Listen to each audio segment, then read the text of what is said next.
आनंद, आप देख रहे हो अपना चैनल जेएसका एडियो। और in this lecture we will discuss about solar eclipse and lunar eclipse and now topic is what is solar eclipse, what is lunar eclipse. So let's start now without waste your time. First of all, solar, I'm sorry for my bad writing. Solar eclipse, and second is that lunar eclipse.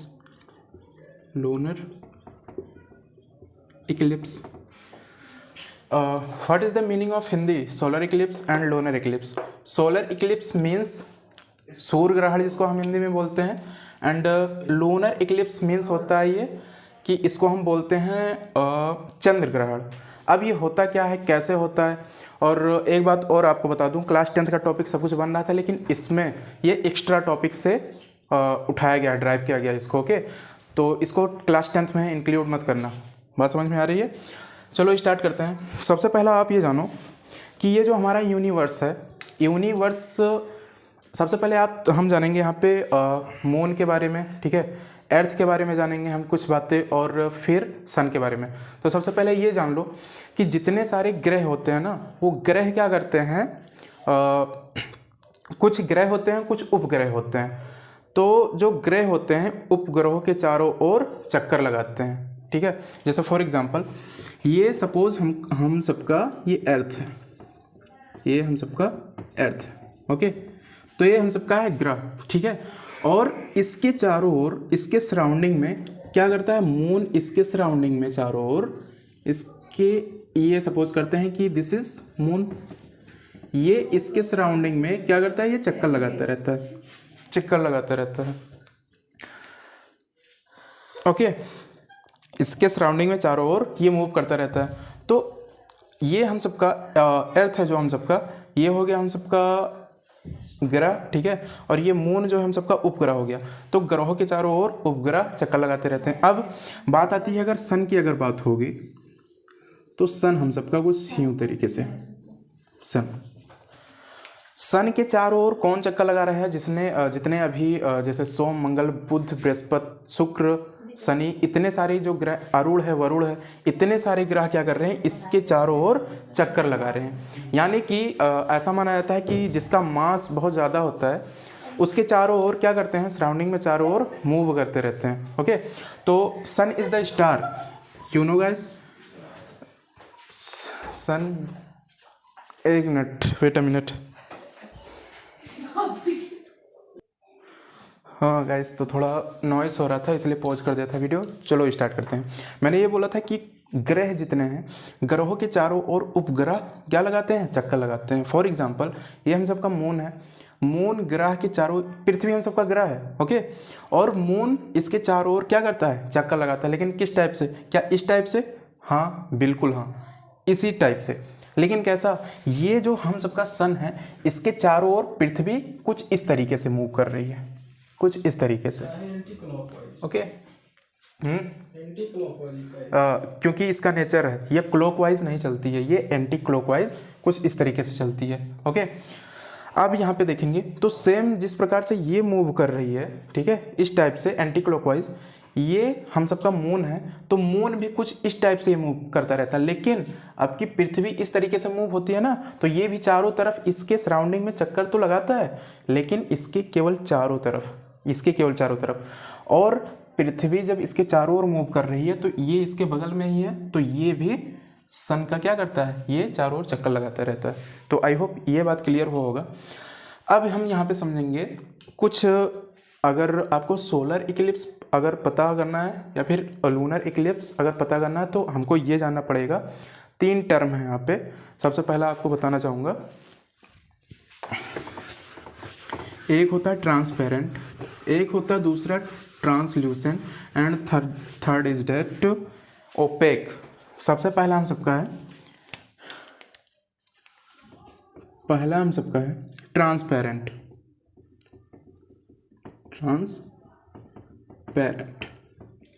ये transparent, wait मैं लिख दूं, transparent, दूसरा translucent, translucent and third is opaque. Transparent क्या होता है, translucent क्या होता है, ओपेक क्या होता है, चलो हम डिस्कस करते हैं। फॉर एग्जांपल इसके लिए हमको कुछ एग्जांपल से रिलेट करना पड़ेगा। तो ये मेरा चश्मा, ठीक है, देखो मैं इसको अगर वेयर करता हूँ, इसको अगर पहनता हूँ, ठीक है, तो इसके चारों इसके बाहर मेरे को दिख रहा है, ठीक है, तो इसको हम बोलते हैं ट्रांसपेरेंट। ओके, मतलब इसके बाहर हम देख सकते हैं, तो इसको हम क्या बोलते हैं, मतलब ट्रांसपेरेंट है ये। अब जब बात आएगी ट्रांसल्यूसेंट की, ट्रांसल्यूसेंट की अगर जब बात करेंगे तो इसको हम क्या कर दें, रब कर दें, ठीक है, स्क्रैचिंग इस पर मार दें, तो इसके आर पार दिखेगा तो, लेकिन बहुत हल्के अमाउंट में हमको दिखेगा, तो उसको हम बोलते हैं ट्रांसल्यूसेंट। ओपेक की जब बात की जाएगी तो ओपेक पे फॉर एग्जांपल मैं यहाँ पे फिंगर रख दूँ आगे, तो मैं इसके आर पार नहीं देख सकता, that is called opaque. Transparent क्या, इसको अगर मैं पहनूंगा तो इसके आर पार देख सकता हूँ, this is called transparent. Translucent की जब बात होगी तो इसको, अच्छा हिंदी भी जान लो इसका, अगर जैसे यूपी पैटर्न से अगर कोई भी बच्चे अगर देख रहे होंगे तो उनको भी समझ में आना चाहिए। ट्रांसपेरेंट मतलब होता है पारदर्शी, जिसके आर पार देखा जा सके। ट्रांसल्यूसेंट का मतलब होता है अधपारदर्शी, मतलब आर पार देखा तो जा सके। फॉर एग्जांपल आप कॉटन का कोई कपड़ा ले लो, ठीक है, उसको अगर पट्टी अगर इस टाइप से कुछ बांध लेते हैं अपने सर के पीछे, तो देखेंगे कुछ आपको इस तरीके से दिखेगा, बहुत हल्के अमाउंट में दिखेगा लेकिन बहुत हल्के अमाउंट में, this is called translucent. Opaque की जब बात करेंगे तो ओपेक में हम बिल्कुल आके सामने बिल्कुल ऐसे कर लेते हैं, ठीक है, फिंगर अगर रख लें तो हमको आर पार नहीं दिखेगा, दिस इज कॉल्ड ओपेक। अब अगर इतना बात अगर आप समझ रहे होंगे तो मैं एक क्वेश्चन आपसे करूंगा। अगर मैं आपसे ये पूछूं कि शैडो किस में बनेगी, शैडो मतलब होता है छाया, किस में बनेगी, ट्रांसपेरेंट, ट्रांसल्यूसेंट या फिर ओपेक। अगर आप जानते हो तो वीडियो को पॉज करो, कमेंट में लिखो, मैं ज़रूर देखूंगा उसको, ठीक है। चलो अब बताते हैं ये केस किस में बनेगा।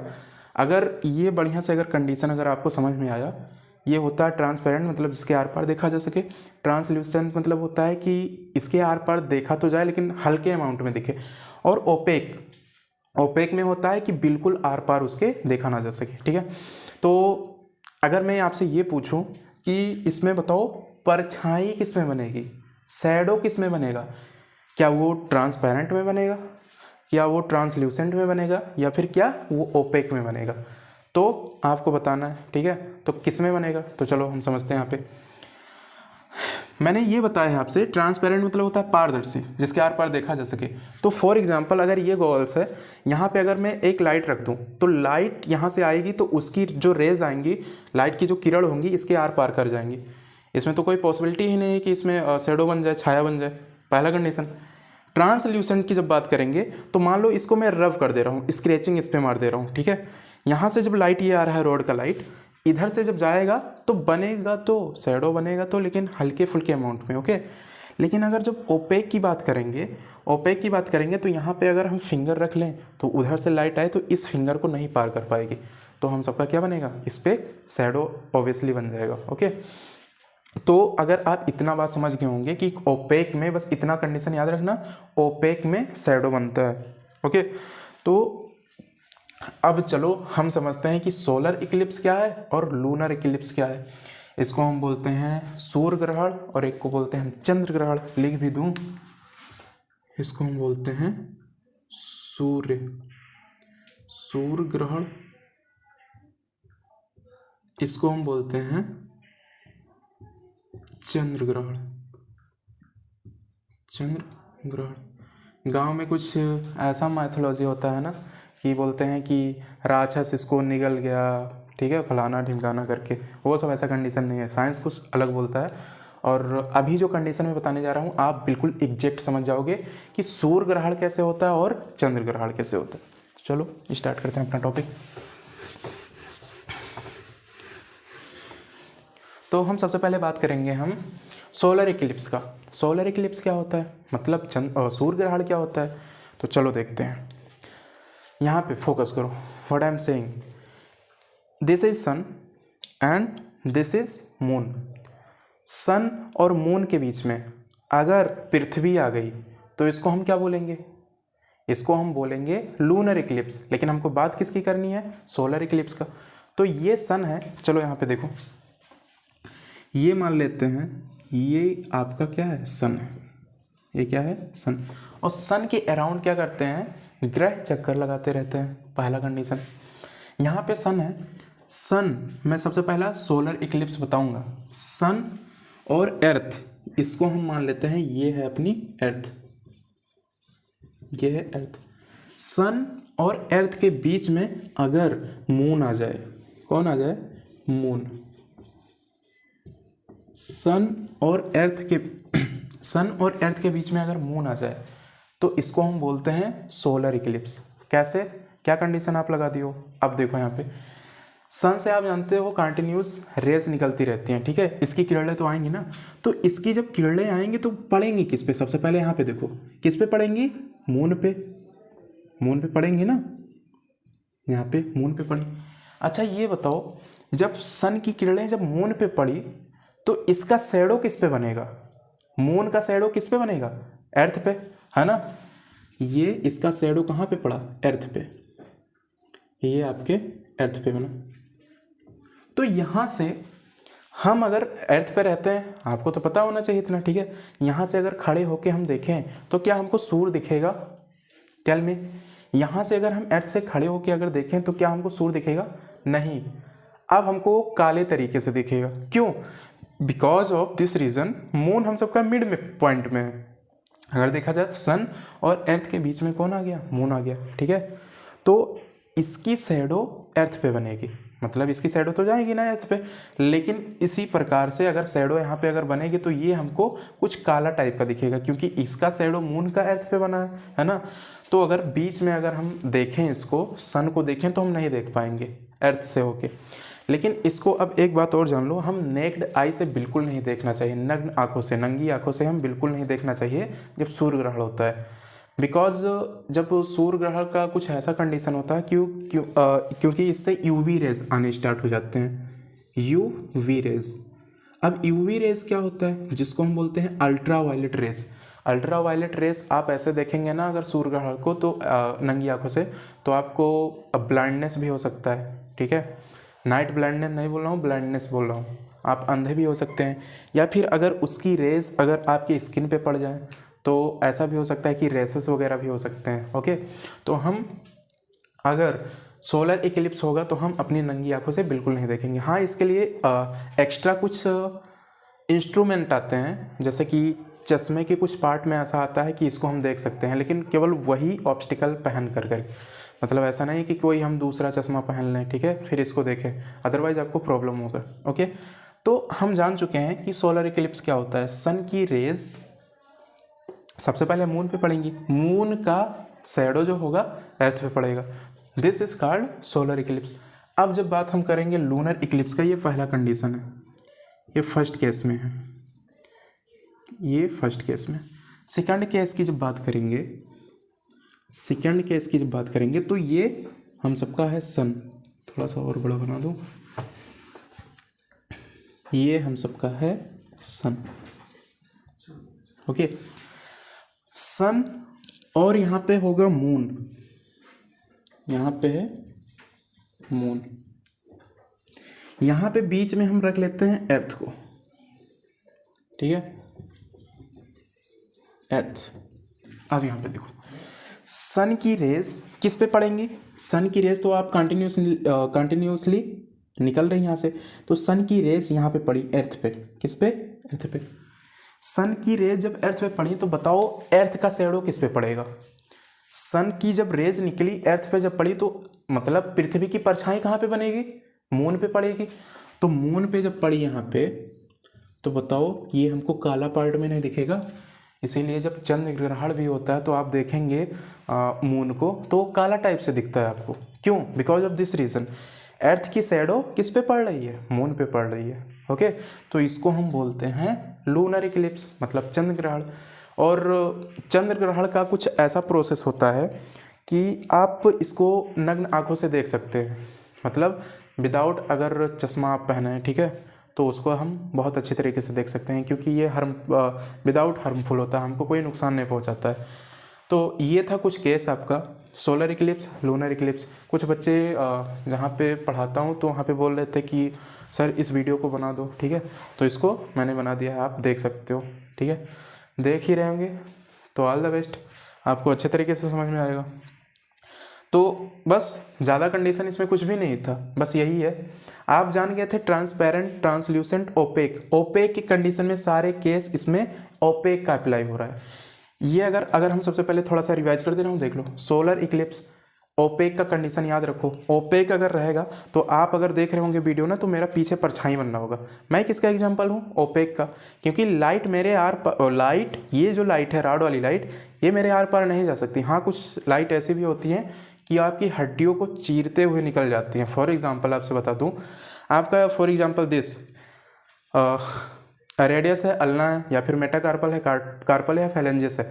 इसमें अगर थोड़ा सा इंजरी हुई आपको, कहीं भी आप तो चोटिल अवस्था में डॉक्टर के पास पहुँचे, तो एक्सरे जब आपका करेगा ना, तो एक्सरे करता है, एक्सरेज होती हैं वो, ठीक है, और ये डेंजरस रे होती हैं। अगर ऐसा माना जाता है 15, 16 या 20 बार एक ही जगह पे एक्सरे करा दो ना, तो कैंसर का खतरा बढ़ जाता है इससे, ठीक है, क्योंकि एक्सरे हार्मफुल होती है, हानिकारक होती हैं। तो वो आपकी हड्डियों को, अगर आप देखेंगे तो काला वाला जो रिपोर्ट निकालते हैं वो, तो इस टाइप से देखते हैं, तो आपकी हड्डियों को मतलब पेनिट्रेट करके वो निकल गया है, ऐसा हम समझ सकते हैं। ओके, तो यहाँ पे हम देखेंगे, तो सोलर इक्लिप्स मतलब क्या होता है? सन की रेज, अच्छा सबसे पहले ये जानो, सोलर इक्लिप्स में सन और अर्थ के बीच में मिड पॉइंट में कौन आ जाता है? मून। और ये साल में एक बार ऐसा कंडीशन होता है, या कभी 2-2, 3-3 बार हो जाते हैं, ठीक है, ज़्यादा से ज़्यादा मैक्सिमम 5 बार हो सकता है ये। ओके, बहुत रेयर केस में सन और अर्थ के बीच में मून आपका आ जाएगा, तो सन की रेज मून पे पड़ेंगी, है ना। अच्छा, हम यहाँ से अगर खड़े होकर देखें, तो अगर सन की रेज अगर मून पे पड़ी, तो मून का शैडो किस पे बनेगा? ऑब्वियसली अर्थ पे पड़ेगा। तो अर्थ से अगर हम खड़े होकर देखें, तो ये हमको तो नहीं दिखेगा, क्योंकि बीच में कौन आ गया? मून आ गया। और मून की शैडो कहाँ जा रही है? अर्थ पे जा रही है। तो हम सब देखेंगे तो भाई हम सबको सूर्य कैसा दिखेगा? हम सबको दिखेगा वो काला काला पार्ट में दिख रहा है। ओके, नेक्स्ट स्टेप में प्रोसीड करेंगे, तो सेकेंड कैसा है? लूनर इक्लिप्स, मतलब चंद्र ग्रहण। ये क्या होता है हम सबका?